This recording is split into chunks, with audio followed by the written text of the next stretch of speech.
문성화입니다. 지나가던 문과생입니다. 원래 오는 31일 카네 씨가 내한 공연을 하기로 했었죠. 그런데 그게 대본을 쓰는 오늘 19일 주간사인 쿠팡 플레이 측으로부터 취소 통보가 있었다고 합니다. 예, 쿠팡이 까고 카네가 까인 거죠. 쿠팡 많이 컸네. 크크루 빙뽕. 뭐 그렇긴 합니다만 사실 카네 씨가 싸지른 명확한 똥이 있어서 쿠팡이 배짱 부렸다고만은 말하기 어렵습니다. 무슨 컬러 똥을 싸지르셨냐 하면 우리가 사는 이 멀티버스에서는 금기시되는 일 나치 찬양이 되시겠습니다.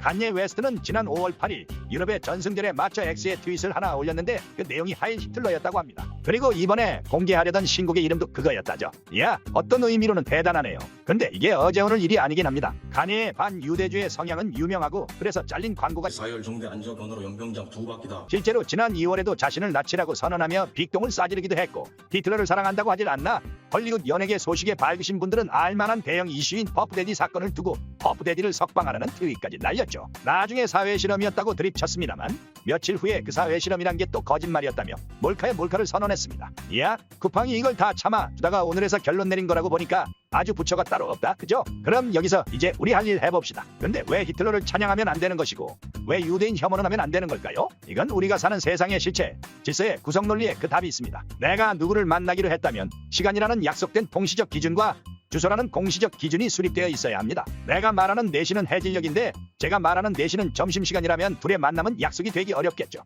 이걸 하나의 기준으로 묶으려면 반드시 충돌과 분쟁이 따릅니다. 평화롭게 안 되냐고요? 그럼 지금부터 선생님의 모국어는 일본어인 걸로 합시다. 오케이? 싫으시죠? 정도의 차이만 있을 뿐 누구나 자기가 편한 것을 포기하고 싶어 하지 않습니다. 그래서 하나의 기준을 세우려다 보면 싸움이 날 수밖에 없어요. 이처럼 우리 사는 세상의 평화로운 공존을 위한 대화의 틀, 그 세계관을 결정하는 투쟁으로부터 시작합니다. 우리가 카페에 고가의 노트북을 올려두고 자리를 잡을 수 있는 것은 물건을 훔치는 새끼는 다 빨갱이라는 집단적 악다구니로부터 발생한 미덕이라는 말이죠. 그렇다면 우리가 사는 세상이 어떤 세상인가요? 미국 앞에 모두가 공평하게 꼬붕인 세상, 미국이 주도하는 질서 아래에서 모든 나라가 시장으로 연결된 세계, 소위 팍스 아메리카나라는 세상입니다. 우리가 이날 이때까지 왜 세계 2차 대전을 상기하고 공부하고 기억할까요? 단순히 희생자가 많아서? 그냥 유명해서? 아닙니다. 그게 바로 미국이 이 세계의 질서를 거머쥔 결정적인 사건이었기 때문입니다. 미국은 2차 대전을 쌉캐리하며 세계의 질서를 새로 구축했고 그 2차 대전에서 미국이 맞서 싸운 호적수가 바로 나치 독일이었습니다. 여기까지만 가면 재미가 없죠. 나랑 싸우는 놈은 다 나쁜 놈이라고 주홍글씨 써갈길 수는 없잖아요. 그래서 역사적으로 이렇게 맞고라에 치닫으면 반드시 상대를 악마화하게 됩니다. 내가 때려눕힌 상대가 악하다면 내가 휘두른 주먹은 정의의 철퇴가 되는 셈이니까요. 근데 악마화가 그냥 되나요? 건덕지가 있어야 할 거 아닙니까? 건덕지가. 근데 나치가 이걸 또 기가 막히게 제공해 주었으니 그게 바로 유대인 학살 사건입니다. 미국이 왜 유대인에게 설설키냐고요? 딥스테이트? 경제계 인맥?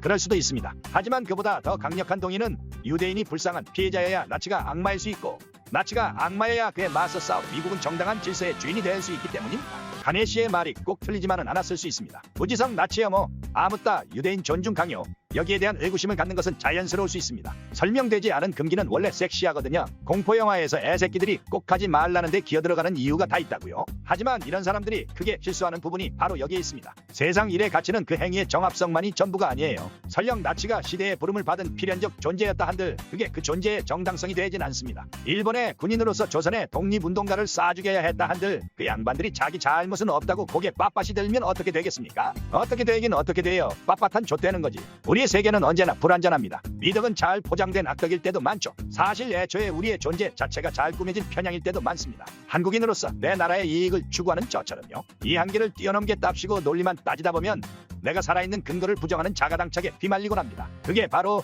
미국이 주도하는 질서를 사는 우리가 나치 혐오와 유대인 피해자론을 부정하기 어려운 현실적인 이유라 할 수 있죠. 우리가 해야 할 것은 존재의 근거를 망가뜨리는 과도한 합리가 아니라 합리를 초월하는 사람들의 자의성과 열망, 그것에 대한 현실적인 수용과 탐구가 아닐까요? 오늘도 결국 1승을 챙겨가시는 퍼거슨 옹입니다. SNS 좀 하지 마라 병신들아. 이상입니다. 구독과 좋아요, 알림 설정 부탁드리며 저는 마저 지나가 보겠습니다.